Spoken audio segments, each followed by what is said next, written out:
I got the book. Now, ain't nothing wrong with having the book, because the leaders got to read. Everybody got to read. How many of y'all got the book? This is the book we talking about tonight. Y'all want to talk about the book? No, we fucking throw the book out. Yeah. Okay, so now we got to have a system for copying the book so everybody can get it. Maybe we start a little library here at the Good Life like we talked about before, and when we finish with a book, we'll put the book on a chain on the shelf and let it hang here, and people can read it while they eat. Check. And it'll be like trophy on the wall. Say, who we done kicked in there? Say, well, that ain't hanging right there on the wall. Right? So we just hanging, right? Check. All right? So we need to do this here. And the interesting thing, I just have to tell you this, you know, as I made a point of writing a little note to myself to tell you, is that in talking about the guy's book, I don't mean to frame his character. I don't want to put him down. Whatever he think he's doing, he need to keep doing it. Because whatever confusion he cause, as long as we up on it, we don't care what shit it stirs up, right? Because we will understand while the others remain in abyss. And that ain't so bad for us. And this white boy in this book talks about other white boys, who to me sound a lot alike. And so that's interesting. And also, the white boy says, look, I hate the Masons. He said, but I want the love and I'm for the Constitution. Now listen to me now, this is a heavy piece now. This man is an intelligence man. Now I got the Masons' book. They wrote the Constitution. One part of this book, he says, I give honor to the Constitution because some smart men, our founding fathers, split it up into 3 sections, legislative, executive, and judicial.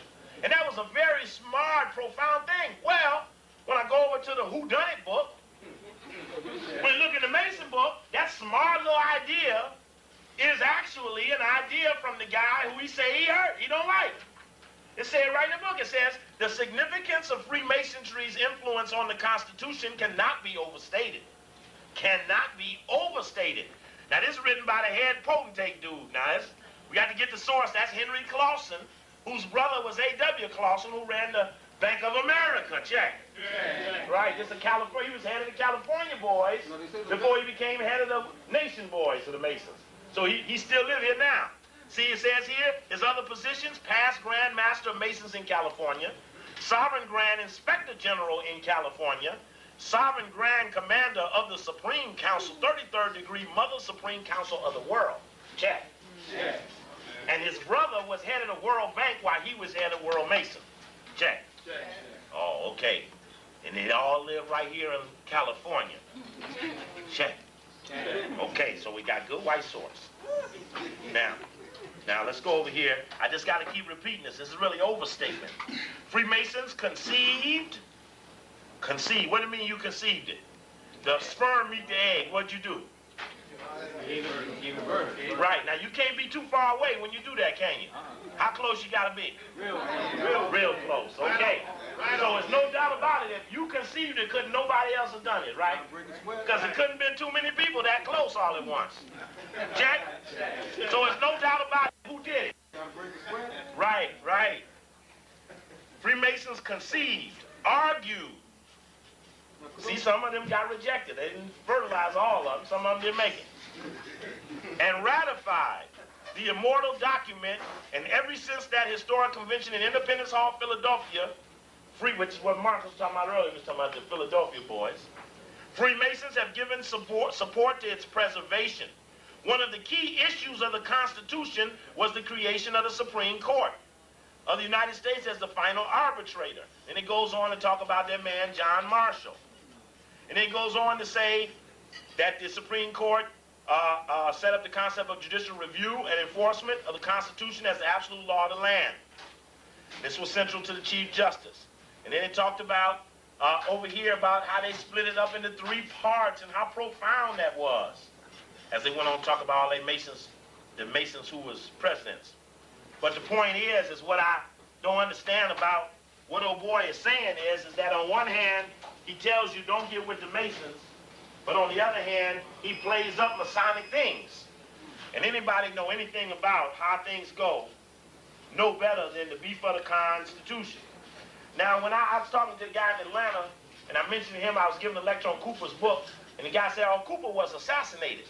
I said, what? I ain't hearing about Cooper being assassinated. He said, yeah, the word is in Atlanta that Cooper was assassinated. So I asked him to check with the brother who told him, because you know you got to get to a who told you.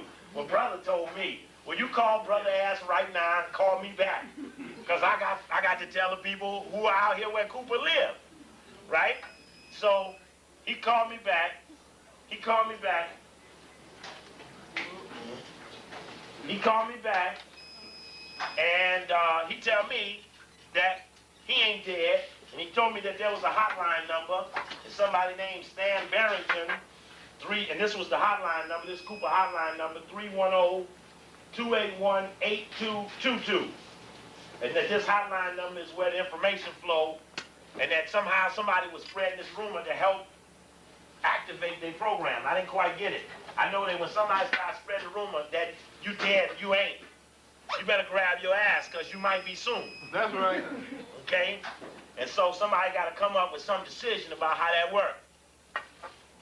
Now, but what I found about most definitely in the book again was the fact that you get things like, okay, first I want to tell you my values is that I believe in God. I believe it's the same God as my ancestors. Now, right there, you know we got a problem, right? That's the big old white guy with the blue eyes.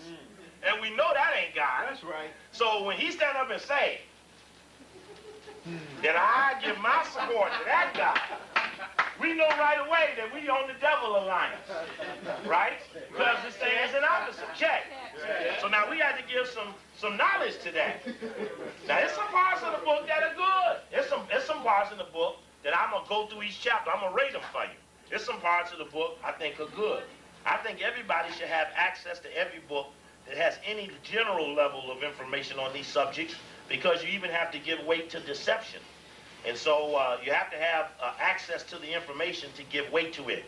He says, I believe in God and the God of my ancestors, and my ancestors came from England, Scotland, and Ireland. Okay. They fought on both sides of the Civil War. He's a regular white guy, because they usually on all sides of the same issue, because the issue ain't never the issue. Check. So he says wife is Chinese, that he ain't a right-wing radical, a white racist, a communist party, nor an alcoholic. And that some of his friends would call him a liberal Democrat.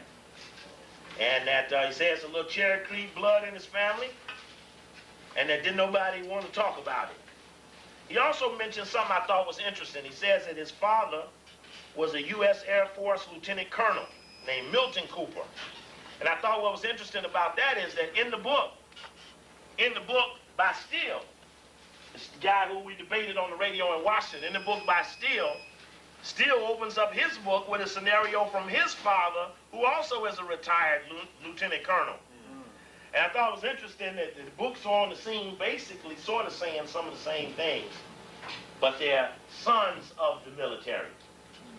And that means that those type of things, you know, when you're in the military and you're moving up security checks, you in effect have to put your butthole on record, your rectum, your colon, your stomach, the size of your esophagus, all that go in your security check. That's right. So if you're the son of someone in check, you checked.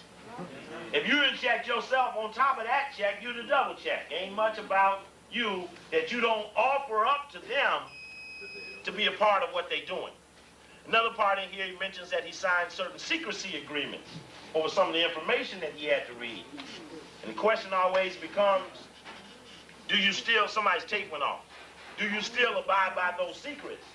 Because anytime, we had a brother who just wrote a book on the CIA, he was on the radio in Washington, D.C., and I asked him, he said that he wanted to tell the people about some projects he worked on, but he couldn't tell because he still had some secrecy agreements. So I said, well, look, brother, man, if you coming out here to the black community telling us you coming back out here to help us, then you can prove your loyalty to us right now by telling us something that you say you can't tell us.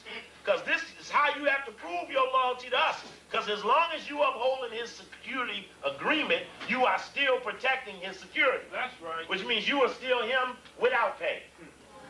And you have to prove to us who you are. So it's a book, a brother got a book out, I forget what the name of it is, about the CIA. I did talk to the brother after the program. But he didn't want to tell about his book. Yeah, see, now, I put the blonde-haired, blue-eyed Jesus shit on him because he was in the room. I stepped it up for him.